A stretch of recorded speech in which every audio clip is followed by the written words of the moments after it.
ایک پرانی سائیکل کی عابد تھی۔ میں ایک پرانی سائیکل ہوں، اب تو میں کسی کام کی نہیں رہی، لیکن ایک وقت تھا کہ جو مجھے دیکھتا تھا اس کے منہ میں پانی بھر آتا تھا۔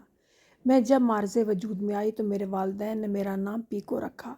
میری پیدائش سے پہلے میری بہن پیکو تھی۔ لوگ مجھے بھی پیکو کہہ کر پکارنے لگے کیونکہ ہم دونوں کی شکل و شباہت یکساں تھی۔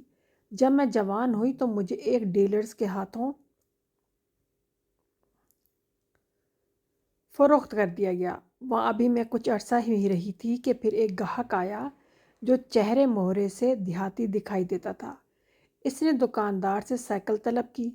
دکاندار نے اسے میرے خاندان کی بہت سی سائیکلیں دکھائیں، جیسے Sohrab, Rustam, Eagle, Leader, Falcon وغیرہ، لیکن اسے ان میں سے کوئی بھی پسند نہ آئی اور دکان سے جانے لگا۔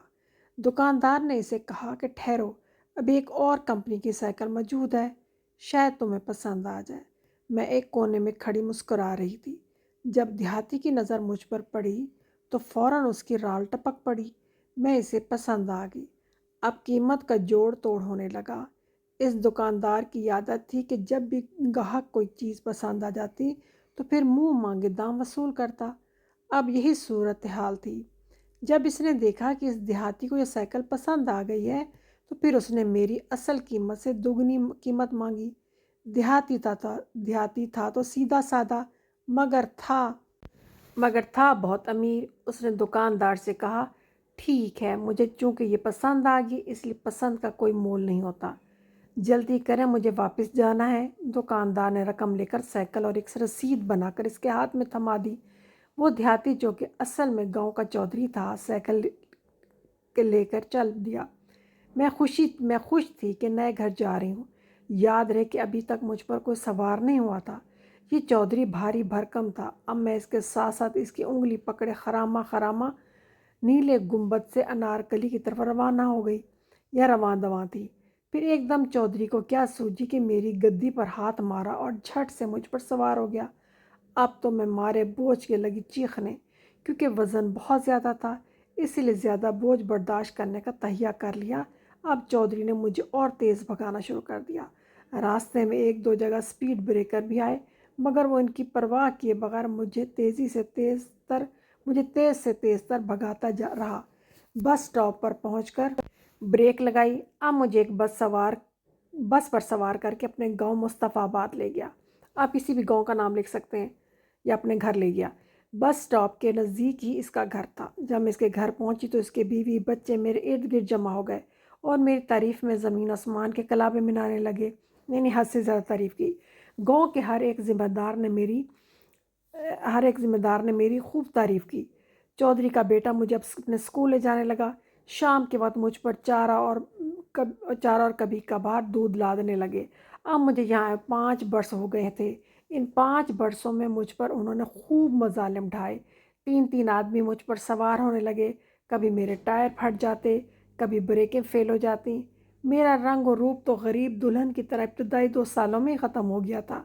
میں بارہا بیمار ہوئی، مگر کبھی بھی انہوں نے کسی مستند طبیب سے میرا علاج نہ کرایا، یعنی مجھے ٹھیک نہیں کرایا، بلکہ نیم حکیم کی خطرہ جان کے پاس ہی لے جاتے ہیں، یعنی چھوٹے موٹے مکینک کے پاس، جس کے علاج سے میرا مرض بڑھتا گیا، یعنی میں بہت زیادہ خراب ہونے لگی۔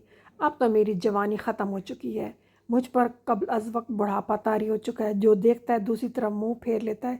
اس موقع پر ایک شاعر کا شعر گنگنانے کو جی چاہتا ہے، خدا کسی کو بھی برے دن نہ دکھائے کہ ہوتے ہیں برے وقت میں اپنے بھی پرائے۔ میں اپنے دل میں خوش تھی کہ اب بڑھاپے مجھے کوئی تنگ نہیں کرے گا، آرام سے مکان کے کسی کونے خدرے میں حفاظت سے پڑی رہوں گی۔ مگر میری یہ خوش فہمی زیادہ دیر تک نہ رہی۔ اس گاؤں کا ایک ترکھان یعنی بڑھائی کارپینٹر چودھری کے گھر کسی کام سے آیا تو اس کی نظر مجھ پر پڑ گئی۔ لگا مجھے ٹٹولنے، یعنی اچھی طرح دیکھنے۔ پھر جو درائن سے کہا کہ بی بی یہ سائیکل آپ نے مجھے دے دیں، وہ فراخ دل تھی، یعنی بڑے دل والی تھی، فوراً ہاں کہہ دی۔ اس ترکھان نے مجھے جلدی سے وہاں سے نکالا اور اپنے گھر لے گیا۔ اس کی بیوی بچوں نے کہا کہ یہ کیا کوڑا کباڑ اٹھا لایا ہے۔ اس نے جواباً صرف یہی کہا، مفت میں کیا بری ہے، میں نے اس پر کون سی رقم خرچ کی ہے۔ وہ مجھے دوسرے دن سائیکل مرمت کرانے والے کے پاس لے گیا۔ میرے ٹوٹے ہوئے اعضاء یعنی حصے جوڑے گئے، چند ایک نئی چیزیں ڈلوائی گئیں۔ میں خوش تھی کہ چلو چودھری کو تو میری بوسیدگی کا احساس نہ ہوا، یعنی میرے پرانے ہونے کا یا خراب ہونے کا احساس نہ ہوا۔ اس غریب شخص کو تو ہے، لیکن مجھے یہ معلوم نہ تھا کہ شخص میرے ساتھ کیا سلوک کرتا ہے۔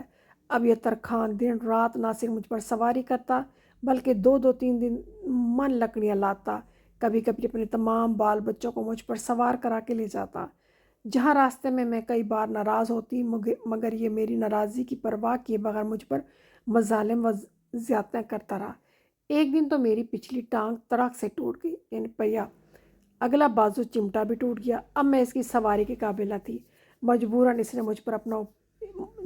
اس نے مجھے اپنے اوپر سوار کیا۔ اس طرح گھر پہنچی۔ اب میں کافی لاغر ہو چکی ہوں، یعنی ویسے تو بیمار ہوتا ہے لیکن یہاں مطلب کمزور، یعنی ٹوٹ پھوٹ چکی ہوں۔ اب اس نے میرا علاج کرانے سے بھی یہی بہتر سمجھا کہ اسے کسی کباڑیے کو دے دوں، کیونکہ میرا علاج اس کی قوت برداشت سے باہر تھا۔ یہ تھی میری آپ بیتی۔